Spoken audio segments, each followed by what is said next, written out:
L'histoire tragique des Moabites dans la Bible nous enseigne quelque chose que beaucoup d'entre nous préfèrent ignorer. Jusqu'où l'orgueil et la rébellion peuvent nous mener devant Dieu.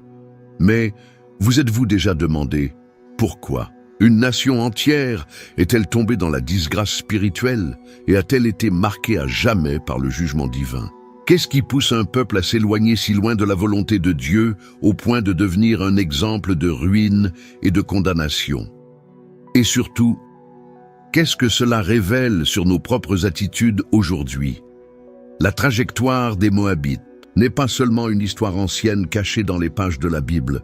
C'est un miroir cruel et nécessaire de l'âme humaine qui décide de suivre son propre chemin, défiant le sacré et embrassant le péché.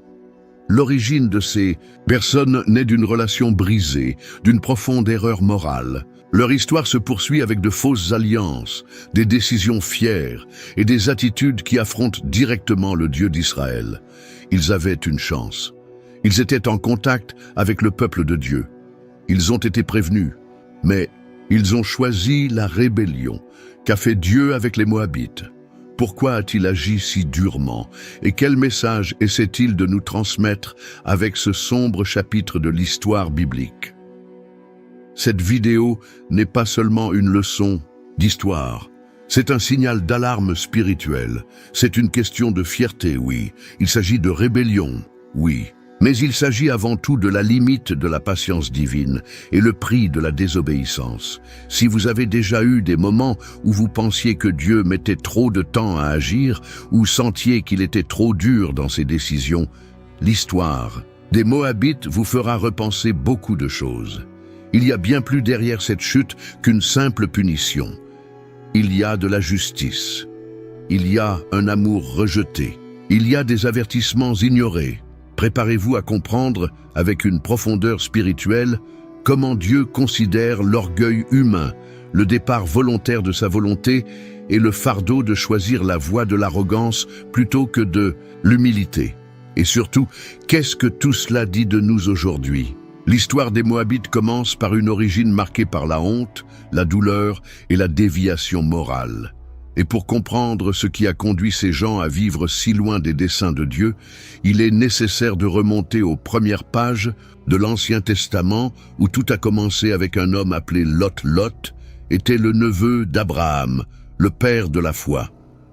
Il a marché aux côtés de l'un des hommes les plus proches de Dieu, mais a fait des choix qui ont marqué à jamais ses descendants. Lorsque Lot se sépara d'Abraham, il décida de vivre dans les terres fertiles de Sodome, une ville prospère, mais extrêmement pervertie. Ce choix, motivé par l'apparence et l'ambition, serait le premier pas vers la tragédie. Dieu a décidé de détruire Sodome et Gomorrhe à cause de leur péché extrême. Mais par amour pour Abraham, Lot fut averti par des anges et expulsé de la ville avec ses filles. Cependant, sa femme, désobéissant à l'ordre divin, regarda en arrière et fut transformée en statue de sel. Lot et ses deux filles, désormais seules, s'enfuirent dans une grotte dans les montagnes. C'est dans ce moment de désespoir, de peur et de manque de foi que se déroule l'un des épisodes les plus honteux de la Bible. Les filles de Lot, croyant qu'elles étaient seules au monde et qu'il n'y avait plus d'hommes pour préserver la lignée familiale, enivrèrent leur propre père et couchèrent avec lui 2 nuits consécutives. Toutes deux sont tombées enceintes. De la fille aînée naquit Moab, le père du peuple moabite. Du plus jeune naquit Ben-Ami, père des Ammonites.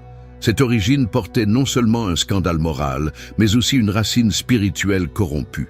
Moab est né d'une union incestueuse, résultat de la peur, de la confusion et de l'absence de direction divine.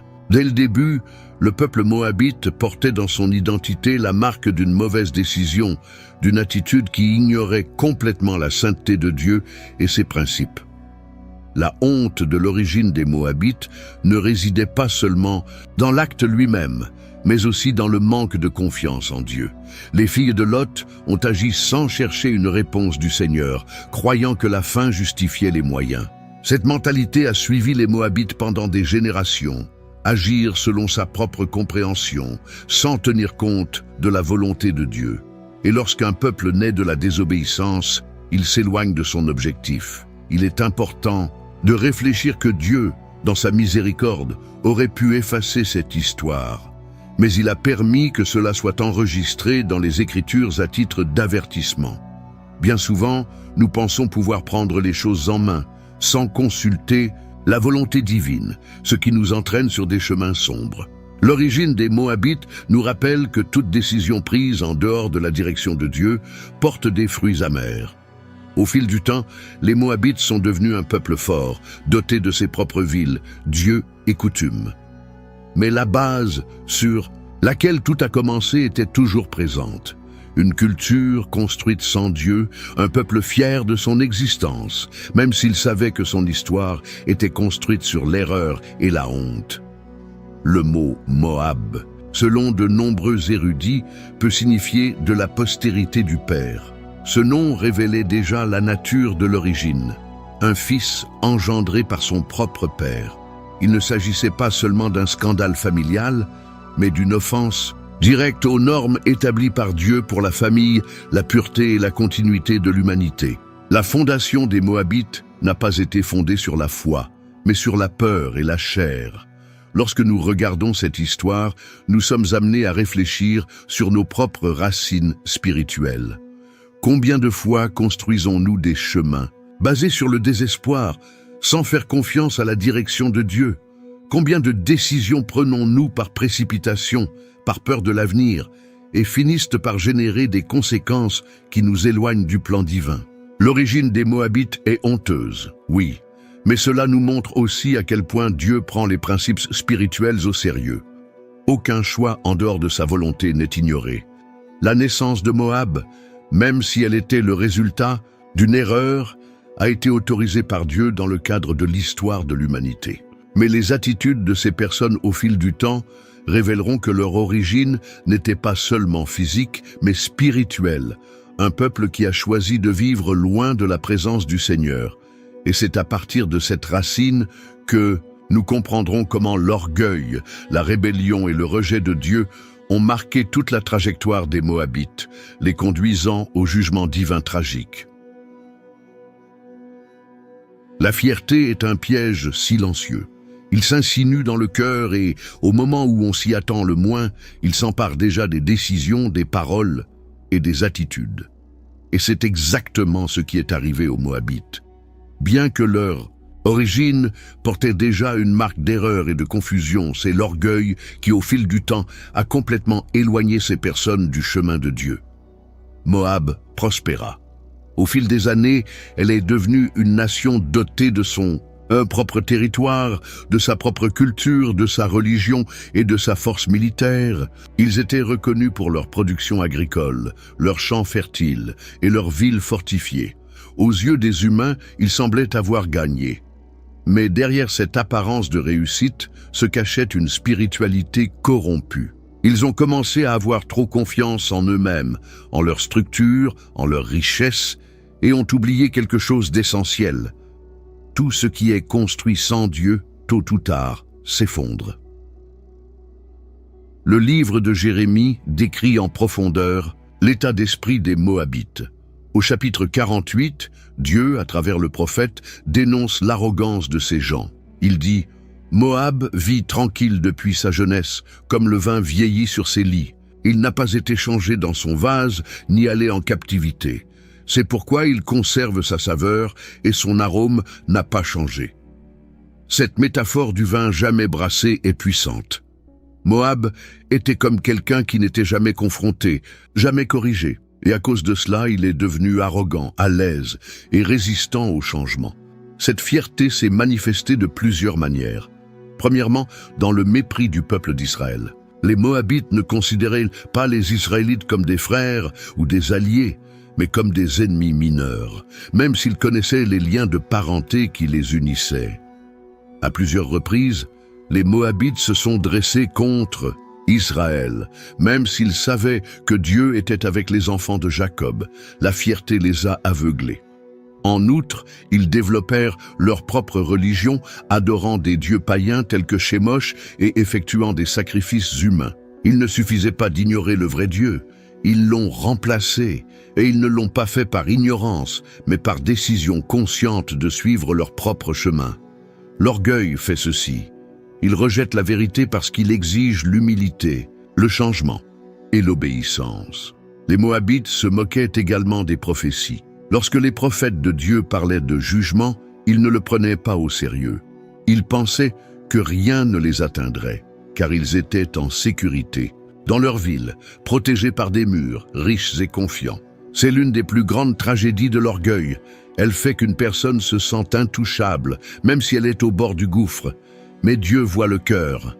Et la Bible nous montre qu'il résiste aux orgueilleux.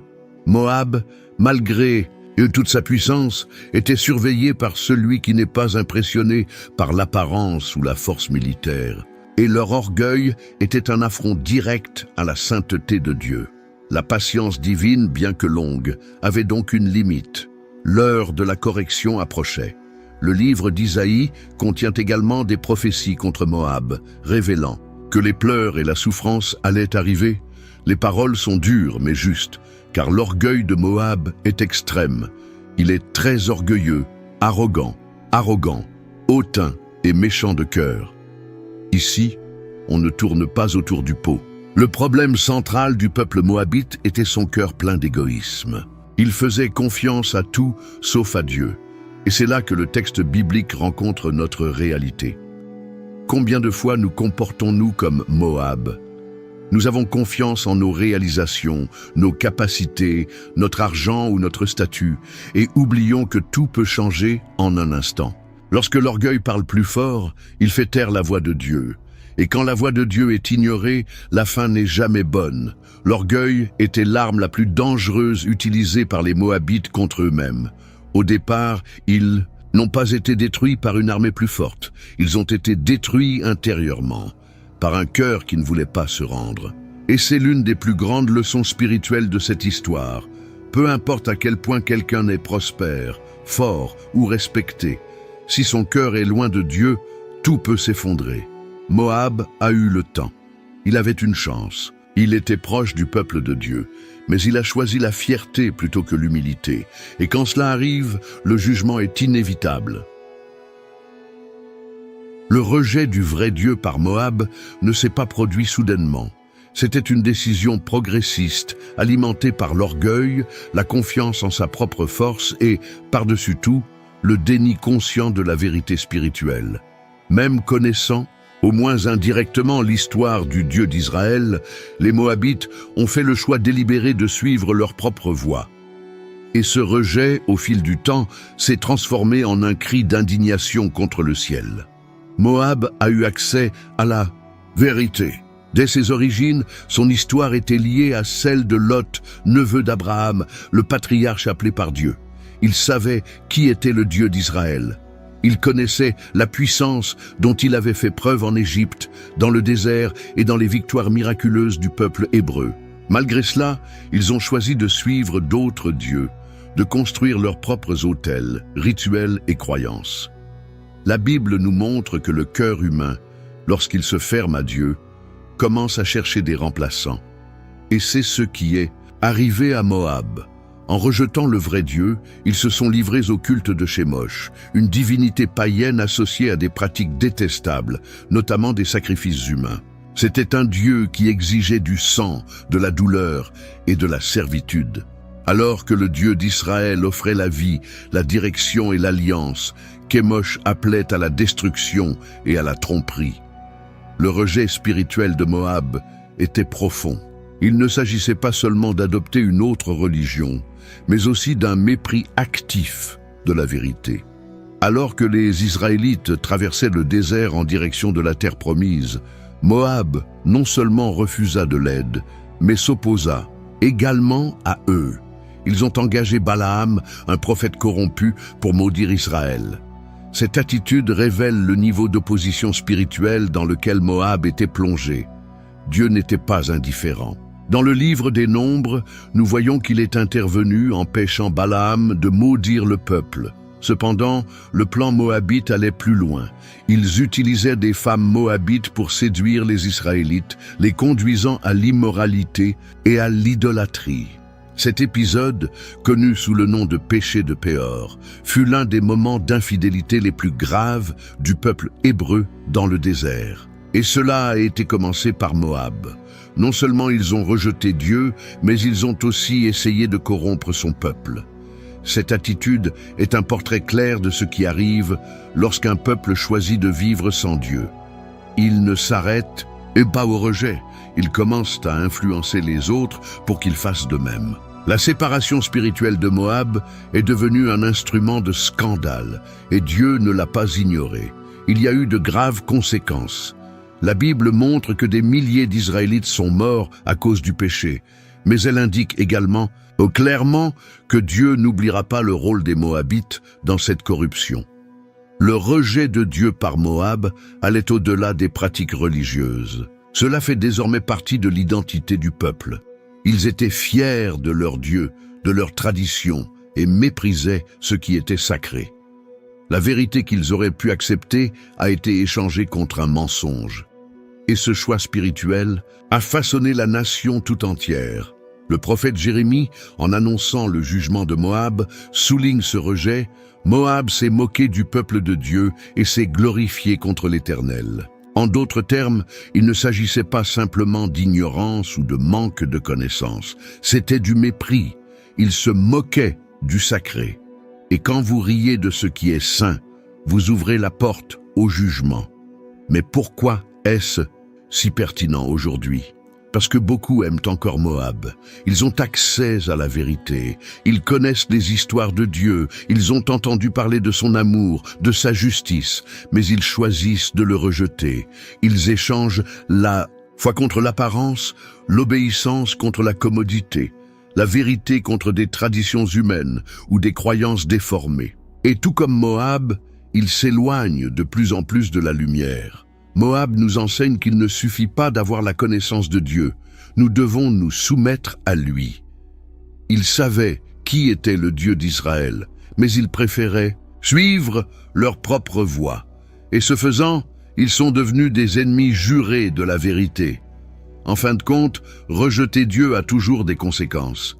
Dieu est patient, miséricordieux, mais aussi juste, et Moab l'a prouvé. Son refus n'est pas rester sans réponse. Le même Dieu qui offre alliance et pardon est aussi celui qui corrige et discipline. Et lorsqu'une nation, une famille ou un individu dit non au Créateur, ce non devient un germe de destruction. Rejeter Dieu, ce n'est pas simplement lui tourner le dos, c'est choisir un chemin là où il n'est pas. Et quand Dieu n'est pas là, tout devient vide, corrompu et condamné jusqu'au bout. Moab a choisi cette voie, et le prix de ce choix allait bientôt retomber sur eux. Les alliances que Moab a formées tout au long de son histoire ont été décisives pour sceller sa ruine. Bien qu'ils aient eu accès à la vérité, connaissaient les actes du Dieu d'Israël et aient même été témoins d'interventions divines, ils ont choisi de s'unir à des personnes, à des idées et à des pratiques qui les séparaient encore plus du Seigneur. Ces alliances n'étaient pas seulement politiques ou militaires, ils étaient spirituels. Et, dans le plan de Dieu, les alliances spirituelles ont un poids éternel. Dès le début, Moab choisissait avec qui il s'alliait. Au lieu de rechercher un rapprochement avec Israël, son parent éloigné, il a choisi de rejoindre les peuples ennemis de Dieu. Alors que les Israélites approchaient de la terre promise, le roi moabite Balak décida d'unir ses forces à celles des Madianites. Il voulait non seulement résister physiquement à l'avancée d'Israël, mais aussi les détruire spirituellement. C'est à ce moment-là qu'est né le projet d'embaucher Balaam pour maudire le peuple de Dieu. Une tentative d'utiliser le spirituel pour promouvoir la destruction. L'alliance avec Balaam fut un jalon de cet esprit corrompu. Même si Balaam était connu comme prophète, sa cupidité le rendait vulnérable à la proposition de Balak.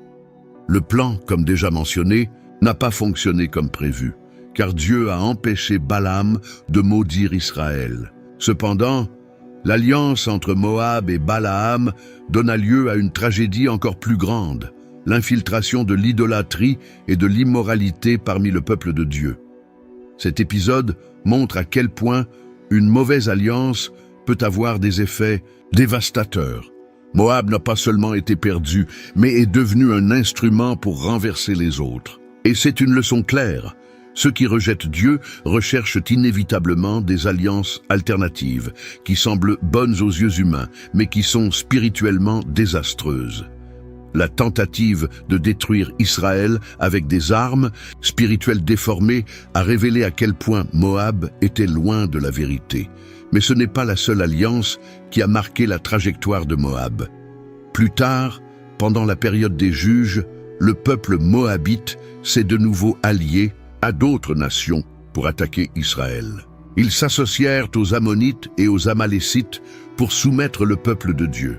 Cette répétition constante de partenariats avec des ennemis spirituels montrait que Moab n'était pas seulement indifférent à Dieu. Ils étaient du côté opposé, servant d'outil contre les plans divins. Un autre moment crucial s'est produit sous les règnes d'Israël et de Juda. Moab offrait à tour de rôle un tribut et se rebellait contre les rois oints de Dieu.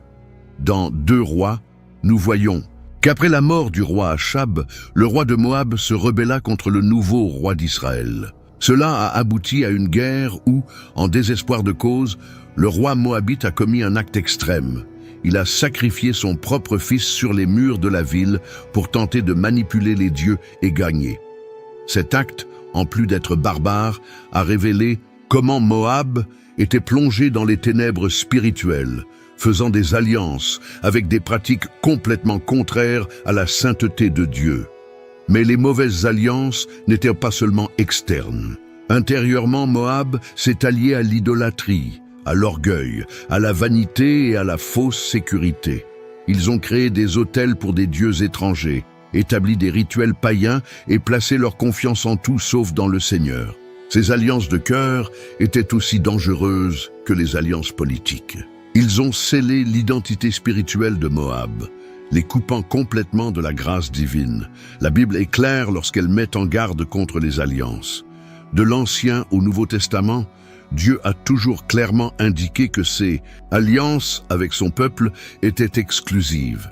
Il ne partage pas sa gloire avec les idoles et il n'aime pas les cœurs divisés. Moab a ignoré ce principe. En choisissant des alliances avec des nations et des pratiques qui se moquaient de Dieu, ils ont signé leur sentence.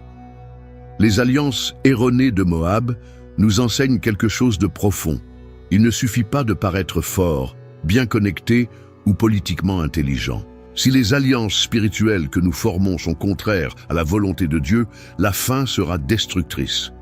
Souvent, ce qui semble être une bonne connexion aux yeux du monde est en fait un pacte pour s'éloigner de la présence divine.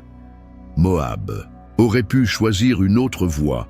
Il aurait pu se rapprocher d'Israël, tirer les leçons de leur histoire et se tourner vers le vrai Dieu. Mais leurs alliances reflétaient leurs choix internes.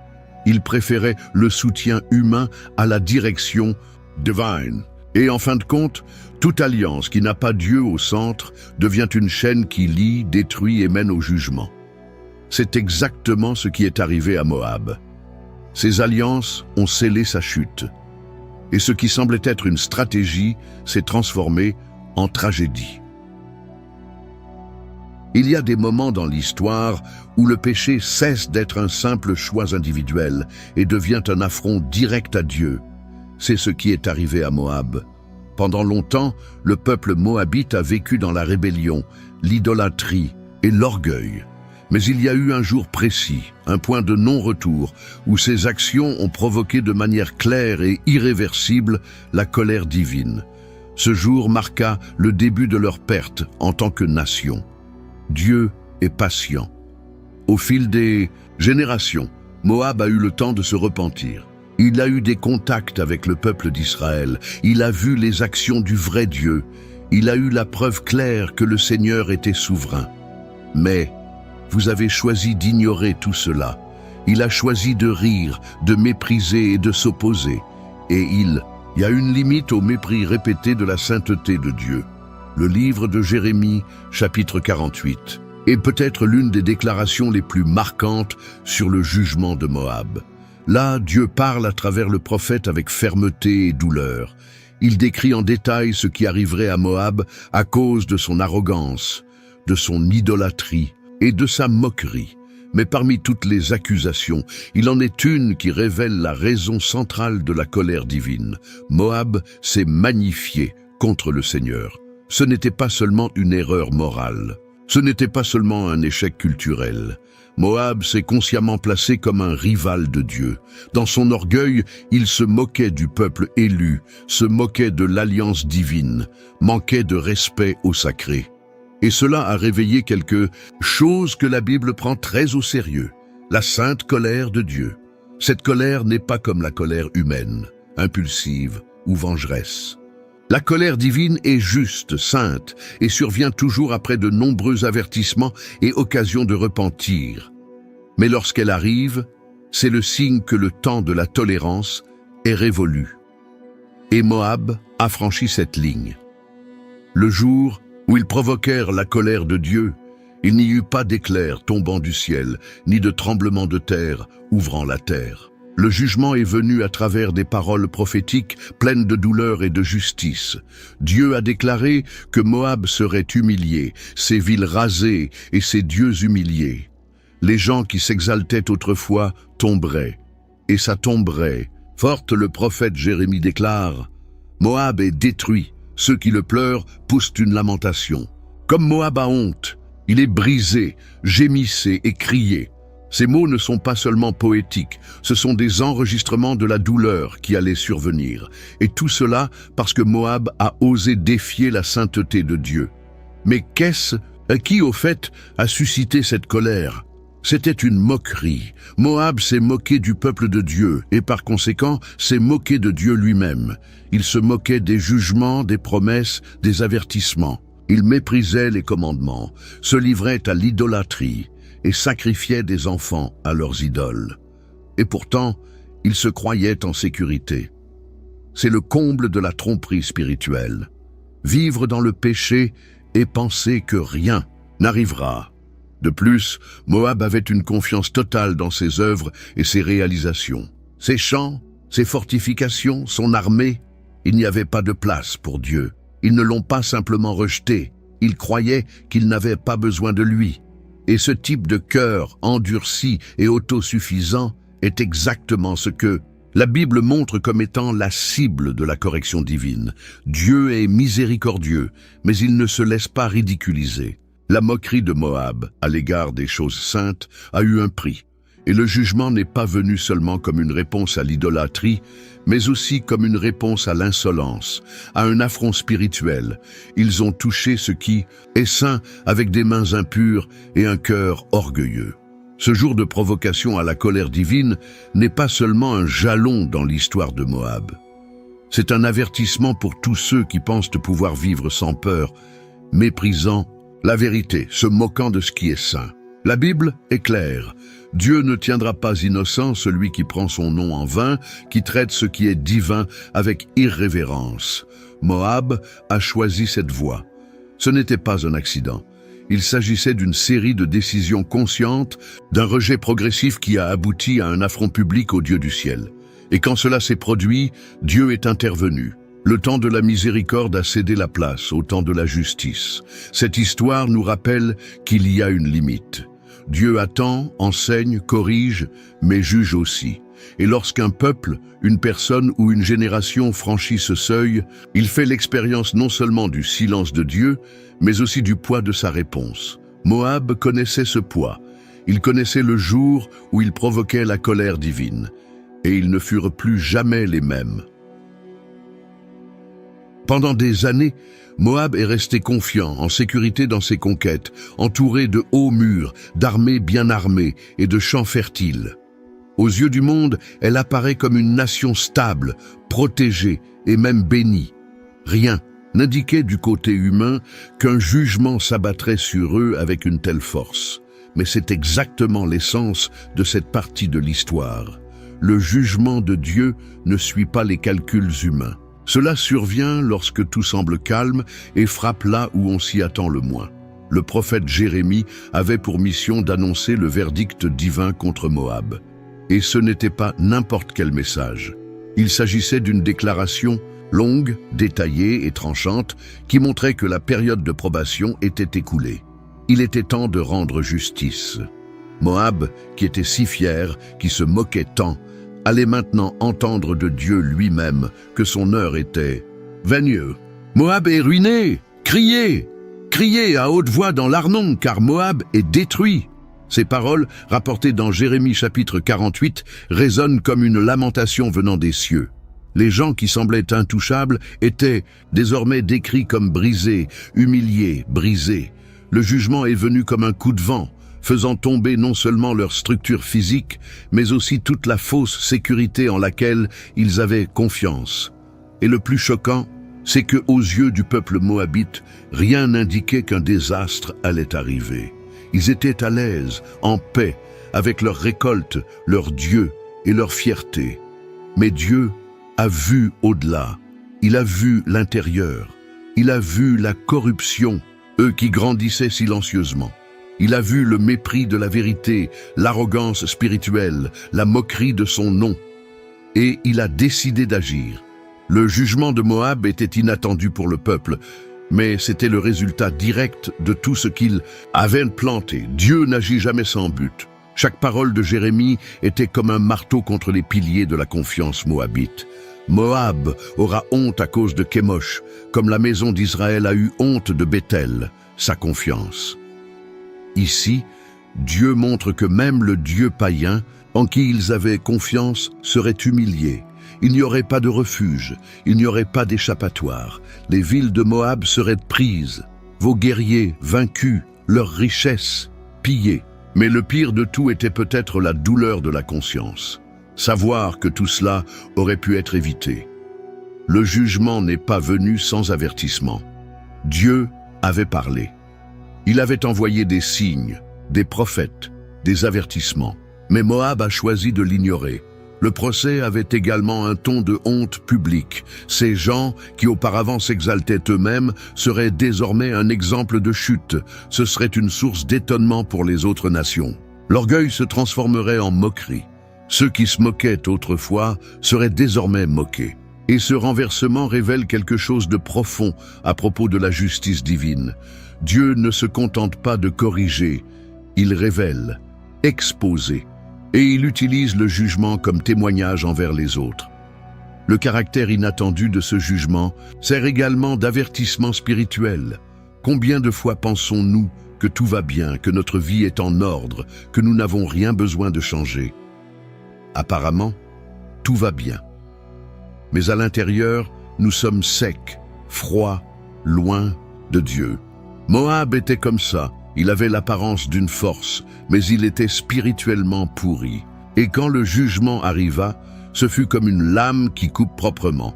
Mais il y a quelque chose d'encore plus profond. Au milieu du jugement, Dieu exprime encore ses lamentations. Oui, Dieu lui-même, par l'intermédiaire du prophète, dit « C'est pourquoi je pleurerai Moab, je crierai sur tout Moab, et les hommes de Kir-Hérès gémiront. » Cela montre que le cœur de Dieu ne se réjouit pas de la destruction, mais est attristé par le choix du péché. Il juge parce qu'il est juste, mais regrette parce qu'il aime. Le jugement qui tomba sur Moab n'était ni un accident, ni une surprise divine. C'était une conséquence directe d'années de rébellion, de fierté et de rejet. Mais pour ceux qui étaient aveuglés par le péché, ce fut un coup inattendu. Ils ne croyaient pas que la fin viendrait, et malheureusement, beaucoup vivent encore ainsi, jouer avec le péché, se moquer de la vérité, penser que rien n'arrivera. Mais Dieu n'est pas en retard. Il agit au bon moment, et quand il agit, sa justice est complète. Moab était surpris, mais pas Dieu. Il a déjà tout vu. Je savais déjà ce qui allait arriver. Le jugement a été annoncé, ignoré et finalement exécuté, et a laissé une marque éternelle. Dieu est patient, mais il n'est pas indifférent. Et quand il décide d'agir, aucun mur, aucune armée ou richesse ne peut l'arrêter. Tout au long de l'histoire biblique, Dieu a toujours eu recours aux prophètes pour avertir, corriger et appeler les gens à la repentance. Ces hommes ne parlaient pas pour eux-mêmes. Ils étaient des porte-paroles du ciel, des messagers envoyés avec des paroles pleines de vérité et de miséricorde. Pour Moab, ce n'était pas différent. Dieu a élevé des voix prophétiques qui annonçaient clairement les risques du chemin qu'ils empruntaient. Mais Moab a choisi de ne pas écouter. Jérémie, Isaïe et d'autres prophètes ont été utilisés pour prononcer des jugements sur Moab, mais leurs paroles n'ont pas suscité la peur. Ils ont été ignorés, méprisés, ridiculisés. La vérité a été traitée comme une exagération, comme une menace vide de sens, comme un discours religieux sans impact. Et ce rejet n'était pas seulement un refus du message. C'était un refus de Dieu lui-même. Quand un prophète parlait, il apportait une chance, une opportunité de changement. Même lorsque le contenu était dur, il y avait toujours place au regret. Dieu n'envoie jamais d'avertissement sans laisser le temps au cœur de revenir à lui. Mais Moab ne voulait pas changer. Il préférait maintenir sa routine, son idolâtrie, ses pratiques, loin de la volonté divine. Le livre d'Isaïe, au chapitre 15, apporte une profonde lamentation sur Moab. Dieu n'annonce pas froidement son jugement. Au contraire, il y a de la compassion dans le discours du prophète. Il décrit la destruction à venir, mais montre également sa tristesse face à la douleur à laquelle les gens seront confrontés. Malgré cela, la voix du prophète n'a pas trouvé d'écho dans les cœurs repentants. C'était comme un cri dans le désert. Jérémie, à son tour, consacre tout le chapitre 48 à parler de Moab. Il y décrit en détail les villes qui seraient touchées, le type de honte auquel les gens seraient confrontés et la cause de tout cela. L'orgueil et l'idolâtrie. C'est un texte long et ferme, mais avec des moments de douleur, comme lorsque le prophète lui-même dit qu'il pleurera Moab. C'était comme si le ciel pleurait un peuple qui refusait d'écouter. Ignorer les prophètes, c'est plus que rejeter les paroles.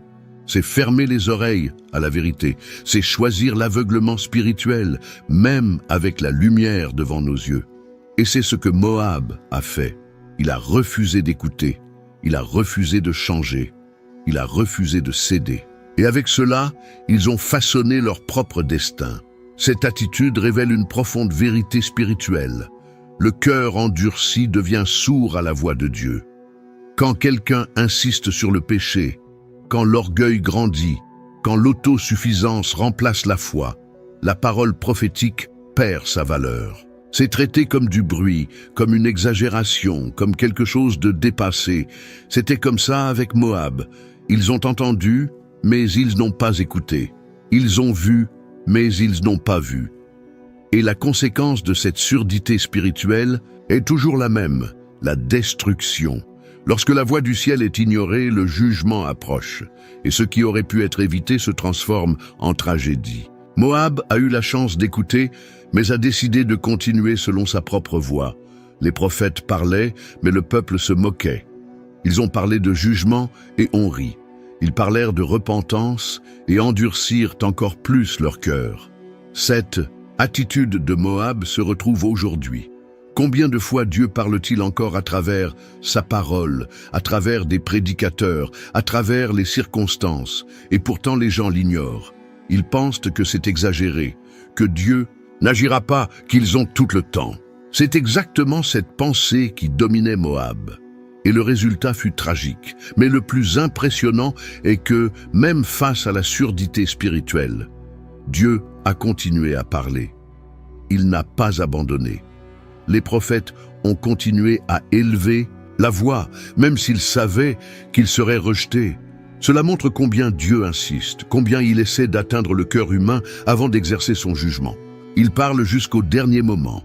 Moab représente tous ceux qui s'habituent à l'erreur et ne veulent plus entendre ce que Dieu a à dire. Ils préfèrent le silence confortable de leur propre volonté à l'inconfort transformateur de la vérité. Mais le silence de Dieu, lorsqu'il arrive enfin, est le signe que la fenêtre s'est fermée. La voix des prophètes a été ignorée, mais leurs paroles se sont réalisées.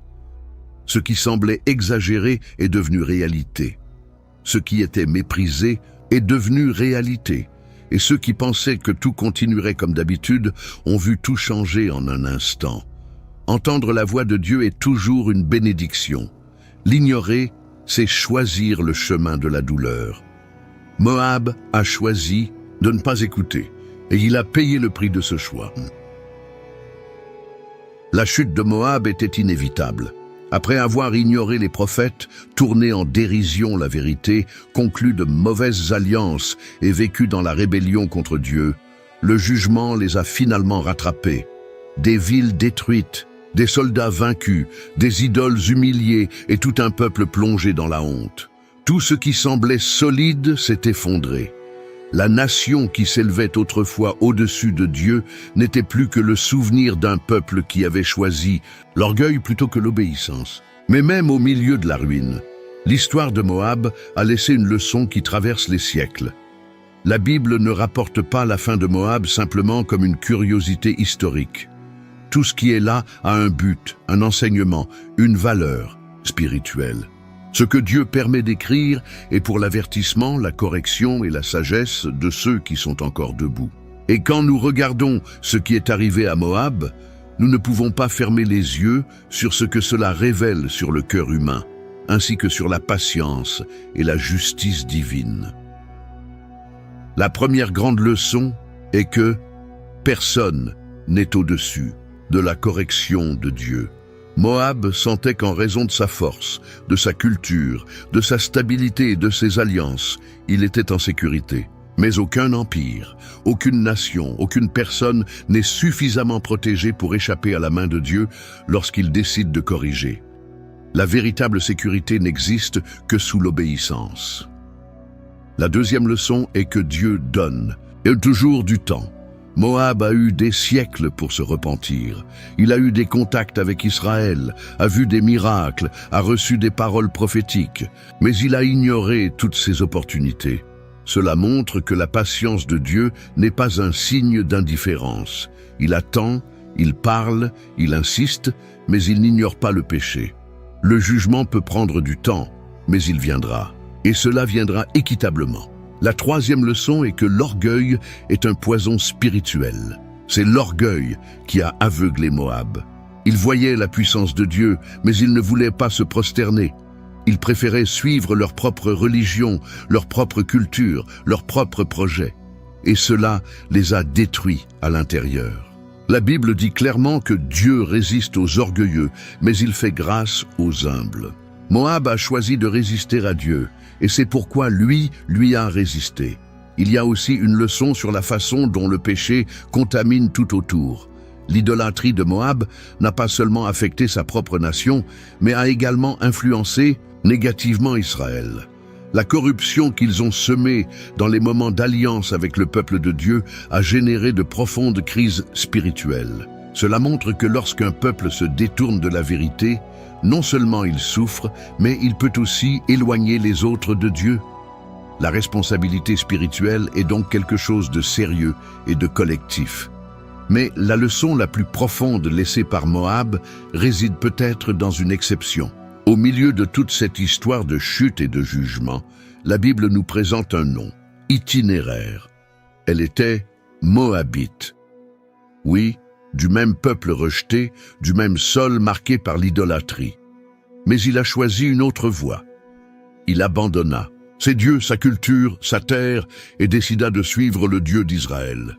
Et qu'est-ce que Dieu a fait d'elle? Il a honoré sa foi. Ruth fut rachetée, accueillie, et devint membre de la lignée du Messie. Cela montre que Dieu ne rejette pas l'individu à cause de l'histoire de son peuple. Même parmi les Moabites, il y avait place à la rédemption. La chute de Moab en tant que nation n'a pas annulé la possibilité d'un salut personnel. Et c'est l'une des plus grandes leçons spirituelles de toute cette histoire.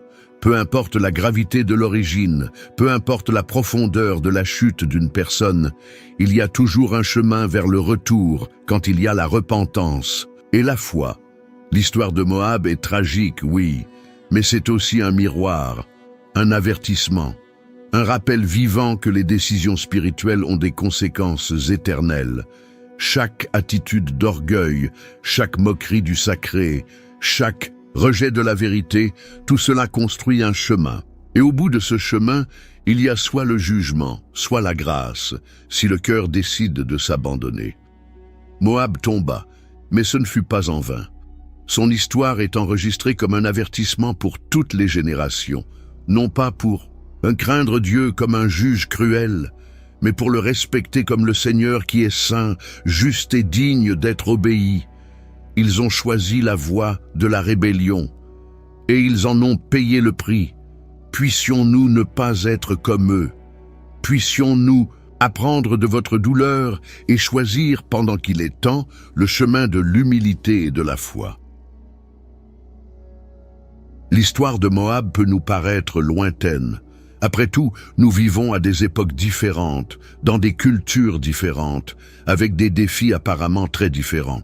Mais si nous y regardons attentivement, nous nous rendrons compte que l'histoire des Moabites est bien plus actuelle qu'on ne l'imagine. Derrière les faits historiques, les batailles, les anciennes idoles et les villes détruites, il y a un message vivant et puissant que Dieu a laissé graver précisément pour nos jours. L'avertissement est simple et clair. Dieu prend le cœur humain très au sérieux. Il n'ignore pas les choix, les attitudes ou les chemins. Et tout comme Moab, il continue de surveiller chaque nation, chaque peuple, chaque individu aujourd'hui. La Bible dit que Dieu est le même hier, aujourd'hui et éternellement. Cela signifie que la façon dont il a réagi au péché de Moab est toujours d'actualité. Nous ne sommes pas à l'abri des conséquences lorsque nous choisissons l'orgueil et la rébellion. Nous vivons dans un monde où l'arrogance grandit de plus en plus.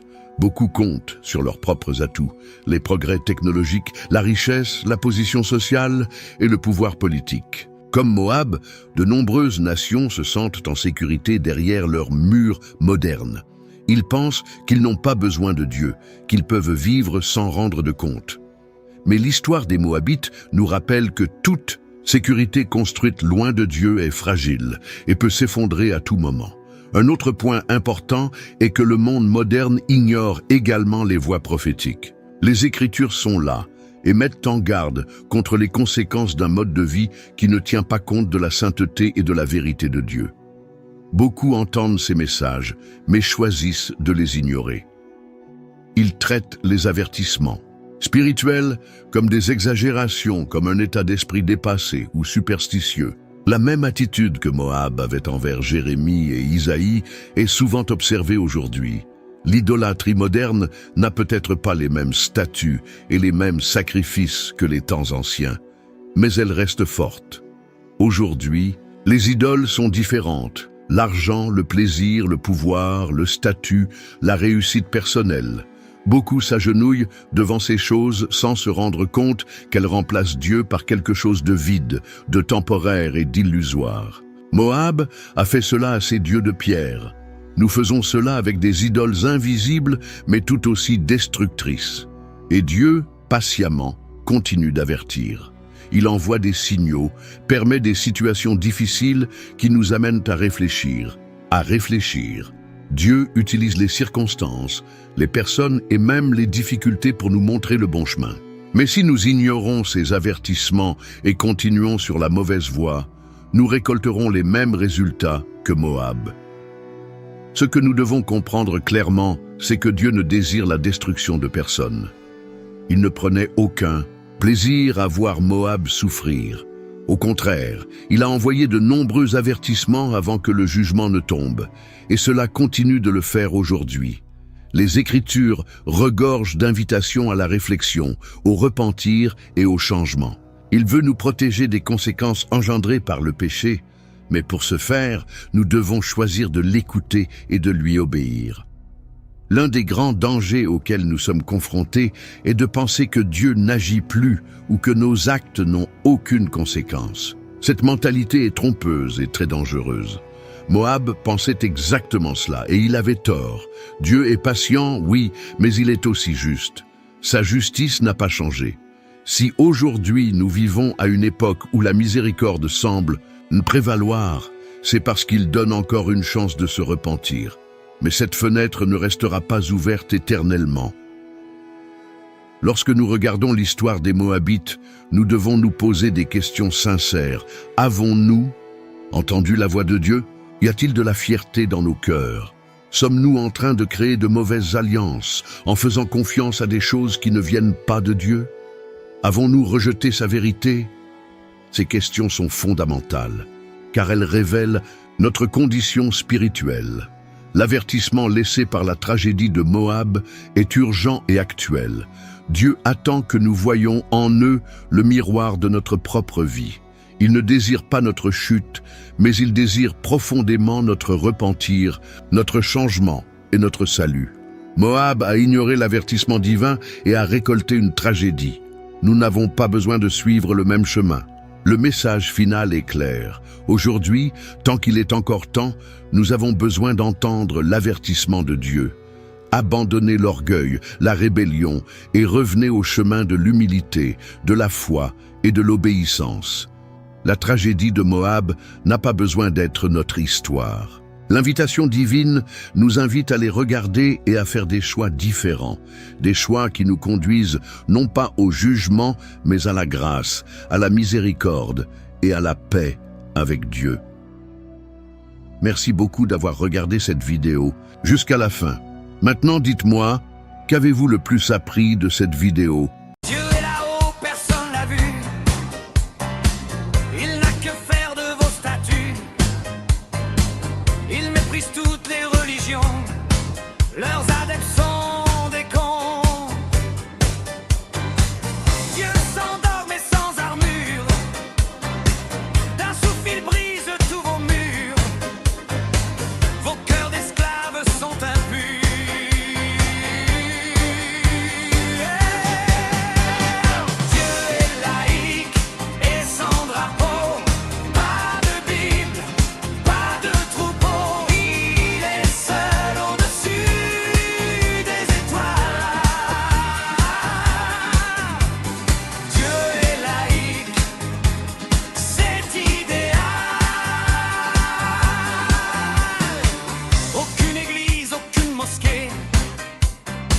Dieu méprise tous ces tarés. Dieu préfère garder le silence, libre des chaînes de l'arrogance. Dieu tourne le dos à vos idoles, vos culs pourris, vos idées folles. Loin de vos synagogues qui puent, loin de vous, loin des barbus. Pas besoin de genoux au sol. Il préfère un cœur qui s'envole. Dieu est laïque et sans drapeau. Pas de Bible, pas de troupeau. Il est seul au-dessus des étoiles. Dieu est laïque, c'est idéal. Insaisissable comme le vent. Dieu est libre, indépendant. Les religieux tomberont dans l'oubli pour toujours plonger dans la nuit. Dieu n'attend rien de vous, bande de minables, sages hypocrites à genoux. Vos péchés sont innombrables. Aucune leçon, aucun pardon. Vous n'avez rien appris d'âge en âge, ni force d'âme, ni courage.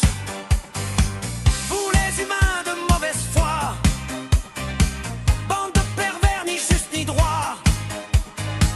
Votre châtiment se rapproche. Vous les humains, vous êtes si moches. Bande de pervers comme vos croyants.